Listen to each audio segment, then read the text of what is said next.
So, not knowing is countercultural and it's also counterintuitive. We've been brought up to think that we need to know.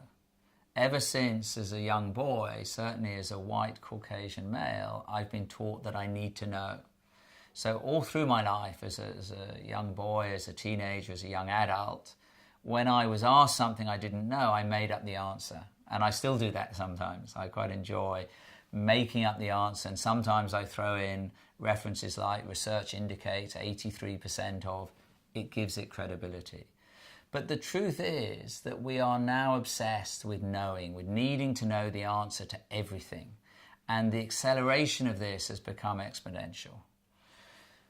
One of the principles behind business alchemy is we need to allow ourselves to fall into a place of not knowing. Why is that? If we were to go to a lecture from, say, one of the top biochemists in the world, and we would sit there and we would listen to her and we would say, she's got that right, she hasn't quite understood that. We would evaluate her against what we think we already know.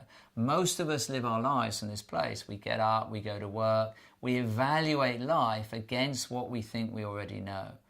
The problem with this is if we already know, there's no room for new understanding.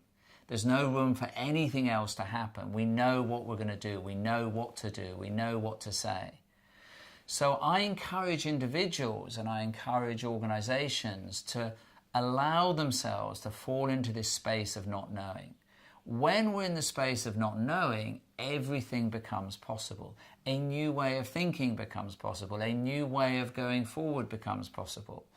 And yet it's counterintuitive. It's very difficult for successful businessmen and women to allow themselves to do this. But when we do, we have access to a deeper level of intuition, a deeper level of understanding, and many more things become possible. Not knowing is very powerful.